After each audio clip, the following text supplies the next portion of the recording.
Hi, எல்லாருக்கும் வணக்கம். Welcome to Saran's kitchen. இன்றைக்கி மாசி மகம், ரொம்ப விசேஷமான நாள்.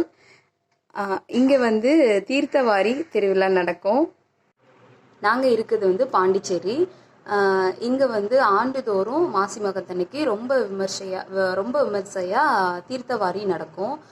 தீர்த்தவாரினா பாண்டிச்சேரியில் இருக்க எல்லா கோவில்கள்ல இருந்தும் உற்சவ மூர்த்திகள் கடற்கரைக்கு வருவாங்க. பாண்டிச்சேரியில் மட்டும் இல்லாமல் பாண்டிச்சேரியை சுற்றி உள்ள கோவில்கள்ல இருந்தும் உற்சவ மூர்த்திகள், அப்புறம் பெரிய ஸ்தலங்கள் மயிலம், செஞ்சி, அப்புறம் திண்டிவனம், வில்லியனூர், அங்கேருந்தும் கூட சுவாமிகள் பக்தர்களுக்கு அருள்பாலிப்பாங்க. ஆனால் இந்த நிகழ்வை நாங்கள் பார்த்ததில்லை. எங்களுக்கு சொந்த ஊர் காரைக்குடி பக்கம். அங்கே தேர் திருவிழா, மஞ்சு விரட்டு அதெல்லாம் நடக்கும் இன்னைக்கு. அதனால் அங்கே போயிடுவோம் பெரும்பாலும். இந்த வருஷம் இந்த நிகழ்வை பார்க்கலாம் அப்படின்ட்டு போயிருந்தோம். அதை ஏன் கூட நீங்களும் சேர்த்து பார்க்க போகிறீங்க. எப்படி இருந்ததுன்னு பாருங்கள். சூப்பராக இருந்தது. கொஞ்சம் தூரம்தான் போக முடிந்தது. பயங்கர கூட்டம். ஒரு சைடு மட்டும்தான் போனோம். ஒரு 8 சாமி தரிசிக்க முடிஞ்சது. இந்த சைடு போகவே முடியல. ஒரு பக்கம் பயங்கர கூட்டம். அதனால் நாங்கள் போகலை. பார்த்தீங்கன்னா உங்களுக்கே தெரியும், அவ்வளோ அழகாக இருந்தது கடற்கரையில் சாமிகள்லாம். மயிலம் நான் இன்னும் போகவே இல்லை கோவிலுக்கு. போகணுன்னு ரொம்ப நாள் ஆசை. ஆனால் அந்த சாமி இங்கே தரிசித்தேன். ரொம்ப சந்தோஷமாக இருந்துச்சு. நீங்களும் என் கூட சேர்ந்து தரிசிங்க. 50க்கும் மேற்பட்ட கோவில்கள்லேருந்து சாமியெல்லாம் கொண்டு வச்சுருக்காங்க.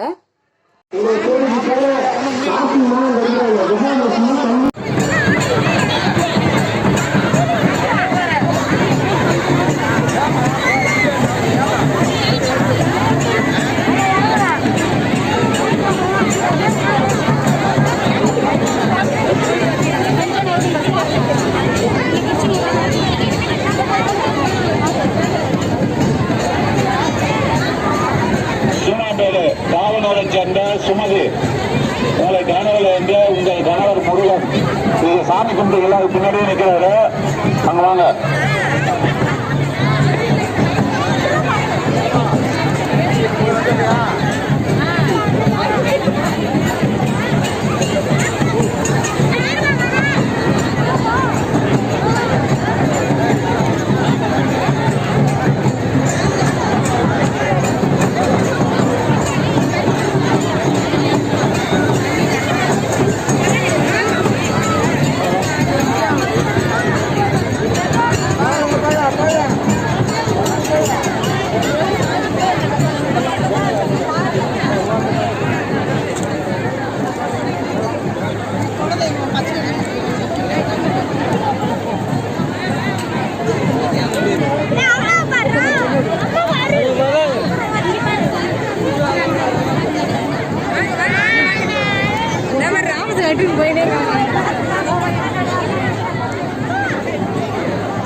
உங்களை காவல மல்லிகா இங்க இருக்காங்க. சேர்ந்த கதாலட்சுமி அந்த வரமா புறக்கால வாங்க. உங்களை தேடி ரேணுகா வந்துட்டாங்க.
மறுபடி குப்பத்தை சேர்ந்த மல்லிகா எங்க இருந்தாலும் புறக்கா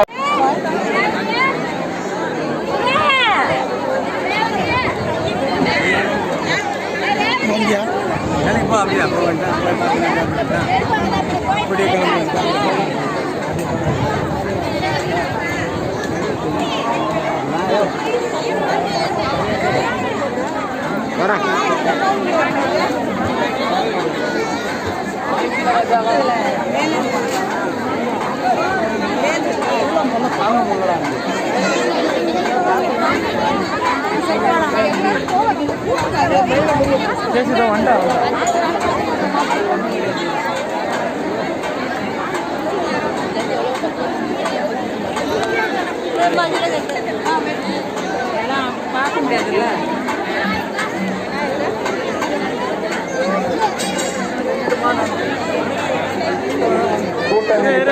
மற்றும் வெயிலின் தாக்கம் அதிகமாக இருப்பதால் பொதுமக்கள் தங்கள் உடல்நலத்தின் மீது மிகுந்த கவனமாக இருக்குமாறு காவல்துறை சார்பாக கேட்டுக் கொள்ளப்படுகிறது.